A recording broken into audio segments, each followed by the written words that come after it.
নিরপেক্ষভাবে আমরা ইসি কাজ করবো, এটা তো আমরা ঘোষণা দিয়েছি, আপনারা সব জানেন। এবং আমরা তো খুব ট্রান্সপারেন্ট হতে কাজ করছি। কি আলোচনা হয়েছে তো বলে দিয়েছেন। ওনারা মূলত ব্রিটিশ হাই কমিশনার সাহেব এসেছিলেন না, মূলত জানতে এসেছিলেন যে আমরা আগামী নির্বাচনের জন্য আমাদের প্রস্তুতি কিরকম চলছে। তা আমরা ওনাদেরকে জানিয়েছি আমরা যা যা করছি, ইলেকশনকে সামনে রেখে আমরা যা যা প্রস্তুতি নিচ্ছি সেই সম্পর্কে আমরা জানিয়েছি। ওনারা আমাদেরকে একটা বলবো যে সুসংবাদের মতোই দিয়েছেন, যে সেটা ওনারা বলেন যে আমাদের জানতে চেয়েছিলেন যে আপনাদের ইলেকশনের বাজেট কত, আপনাদের টাকা পয়সা ঠিক মতো আছে কিনা, কিরকম অসুবিধা কোনো আছে কিনা। আমরা বলছি আমাদের টাকা পয়সার কোনো অসুবিধা নাই, সেটা আমাদের দুর্বলতার কথা বলবো কেন, অসুবিধা নাই। তা আমরা বাজেট চেয়েছি সরকারের কাছে, সেটা জানিয়েছি। তবে ওনারা আমাদেরকে সাহায্য করতে চান এবং আমাদের নিড অ্যাসেসমেন্ট কি আছে, আমাদের যে কি কি প্রয়োজন ওনারা জানতে চেয়েছেন, যে আমরা কি কি প্রয়োজন আছে জানতে চেয়েছি।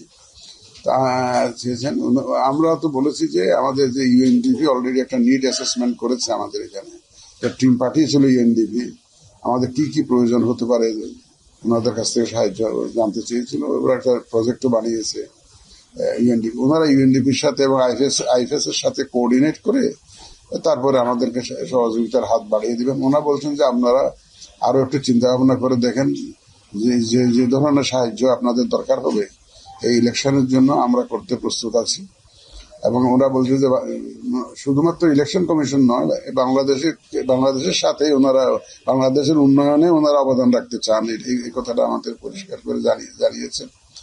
আমরা বলছি যে আমরা will continue the dialogue with them এবং আমরা will reflect on what we need actually in final details, then will share with them. ওনারা বলছেন যে আগামী মাসে বোধহয় একটা ওয়ার্কশপের মতো করবেন, আমাদেরকে দাওয়াত দিয়েছিলেন, আমাদের প্রতিনিধি যাবেন, আমাদের সিনিয়র সেক্রেটারি হতে যাবেন।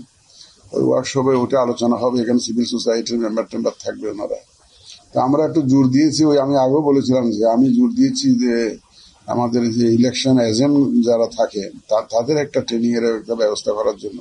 এটা তো আমাদের আওতার বাইরে, আমরা আমাদের লোকগুলাকে ট্রেনিং দিতে পারি, আমাদের পুলিং অফিসার প্রিসাইডিং অফিসার এগুলাকে ট্রেনিং দিতে পারি, কিন্তু এখন রাজনৈতিক নেতাদের ক্যান্ডিডেটদের এজেন্টদেরকে ট্রেনিং দেওয়ারটা কিভাবে করা যেতে পারে, ওনারা সেই সাহায্যটা আমরা চেয়েছি। আর ভোটার এডুকেশনের ব্যাপারে, তারপরে আমাদের যে ডোমেস্টিক অবজারভারদের ট্রেনিং এর ব্যাপারে ওনারা সাহায্য করতে রাজি আছেন। আরো অন্যান্য ক্ষেত্রে যদি সাহায্য লাগে আমরা আরো বিবেচনা করে দেখবো, তারপর ওনাদেরকে জানাবো। ওনারা রাজি আছে, ওনারা সর্বতভাবে আমাদেরকে সাহায্য করতে ওনারা রাজি আছেন, এটা ওনারা আমাদেরকে পরিষ্কার করে জানিয়েছেন। ওনারা চায় যে আন্তর্জাতিক মানের একটা নির্বাচন দেখতে চান, যেটা আমরা তো প্রতিশ্রুতিবদ্ধ, এখানে আমাদের তো দ্বিমত নাই। ওনারা ফ্রি ফেয়ার ক্রেডিবল ইলেকশন চান, যেটা আমাদেরও ওয়াদা, জাতির প্রতি ওয়াদা, এটা আমরাও চাই। নিরপেক্ষভাবে আমরা ইসি কাজ করবো, এটা তো আমরা ঘোষণা দিয়েছি, আপনারা সব জানেন। এবং আমরা তো খুব ট্রান্সপারেন্ট হতে কাজ করছি। এমন কোন দিন আছে যে আমাদের কেউ না কেউ আপনাদের সাথে কথা বলছে না, কেউ না কেউ প্রত্যেকটা দিন আমাদের কমিশনারদের একজন, না হলে আমাদের সচিব মহোদয় আপনাদের সাথে প্রতিনিয়ত ইন্টারেক্ট করে যাচ্ছেন। হোয়াট ডাজ ইট মিন? আমরা তো কোনো কিছু লুকিয়ে ছাপিয়ে করতেছি না, আমরা যা করছি একদম ট্রান্সপারেন্ট ওয়েতে করছি। এবং আশা করি ইনশাল্লাহ আমরা সবাই মিলে সবার সহযোগিতা নিয়ে আমরা ইনশাল্লাহ